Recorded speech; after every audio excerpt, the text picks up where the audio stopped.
संगम नगरी प्रयागराज में जनवरी 2025 में होने वाले महाकुंभ में केंद्र और प्रदेश की सरकारें श्रद्धालुओं की सुविधाओं के लिए लगातार जरूरी कदम उठा रही हैं और इसी कड़ी में योगी सरकार की मांग पर केंद्र सरकार ने महाकुंभ के दौरान प्रयागराज में प्रवेश करने वाले सभी 7 टोल प्लाजा को टोल फ्री कर दिया है और इसी से जुड़ी एक रिपोर्ट आपको दिखाते हैं।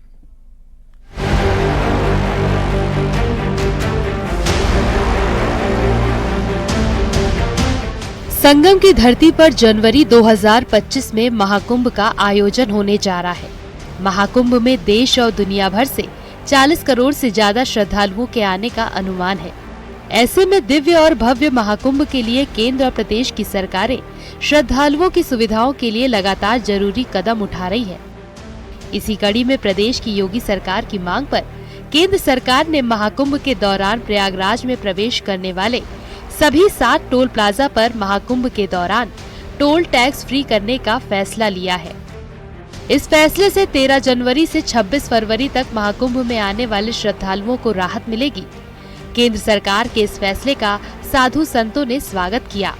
ये फैसला आया है कि टोल टैक्स फ्री किया जाए। ये बहुत सराहनीय फैसला है और मैं दिल से इसको स्वागत करती हूँ और मैं हमारे उत्तर प्रदेश सरकार को दिल से साधुवाद कहती हूँ, क्योंकि ये सनातनी सरकार है तभी ऐसा फैसला हो पा रहा है। तो ये बहुत सराहनीय है और मैं जितना भी कहूँ कम है, तो ऐसा होना चाहिए। और बीते दिनों संगम नगरी प्रयागराज में NHAI के चेयरमैन संतोष यादव ने इस बारे में मेला प्रशासन और जिला प्रशासन के अधिकारियों से चर्चा भी की थी। माना जा रहा है कि महाकुंभ में आने वाले 55% से ज्यादा श्रद्धालु सड़क मार्ग से छोटे वाहनों से आएंगे, जबकि 45% श्रद्धालु रेलवे, हवाई मार्ग और रोडवेज की बसों से आएंगे।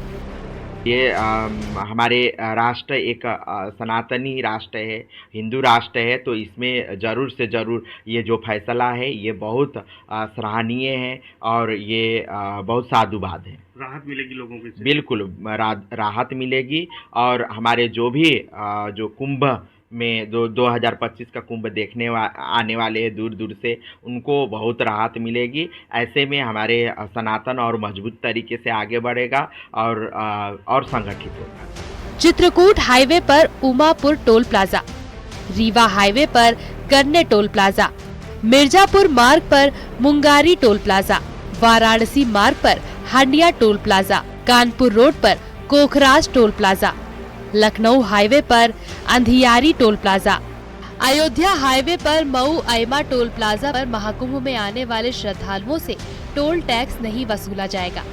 हालांकि भारी वाहनों से टोल टैक्स वसूल किया जाएगा, लेकिन जो कॉमर्शियल छोटी पैसेंजर गाड़ियां हैं उनसे भी टोल टैक्स नहीं लिया जाएगा। केंद्र सरकार के फैसले से महाकुंभ में प्राइवेट और कॉमर्शियल गाड़ियों से आने वाले श्रद्धालुओं को लाभ होगा। इससे श्रद्धालुओं को और स्नानार्थियों को सुविधा होगी, खासकर जो बिहार, मध्य प्रदेश, राजस्थान इन प्रदेशों से आते हैं, उनको जो हज़ारों रुपए टोल टैक्स देने पड़ते हैं। इलाहाबाद के प्रयागराज के आसपास करीब 100 किलोमीटर में 10 से ज़्यादा टोल टैक्स है। हज़ारों रुपए तो इनको आने और जाने के देना, इससे सुविधा होगी और इससे सनातन धर्म को एक तरह से मजबूती भी मिलेगी। एक अनुमान के मुताबिक करीब 60,000 वाहन रोजाना इन टोल प्लाजा से गुजरते हैं। महाकुंभ में 8 लाख वाहनों के लिए 120 पार्किंग स्थल बनाए गए हैं। महाकुंभ में 1900 हेक्टेयर में पार्किंग स्थल की व्यवस्था की गई है। पूरे 45 दिनों तक 13 जनवरी से 26 फरवरी तक, जब तक महाकुंभ के स्नान पर्व चलेंगे, तब तक टोल टैक्स नहीं लिया जाएगा। चाहे वो छोटी गाड़ियां हो, कमर्शियल गाड़ियां हो, उनसे कोई टोल टैक्स नहीं वसूला जाएगा, जिससे श्रद्धालुओं को बड़ी राहत मिलेगी, उनकी जेब पर बोझ कम पड़ेगा। इस फैसले का साधु संतों ने और समाज सेवियों ने स्वागत किया है। ये कहा है कि सरकार जिस तरह से महाकुंभ को दिव्य और भव्य बनाने जा रही है, उससे ये फैसला बेहद अच्छा है। इससे न केवल लोगों को राहत मिलेगी, बल्कि सनातन धर्म को भी इससे बढ़ावा मिलेगा। सर्वेश दुबे, न्यूज़ 18 प्रयागराज।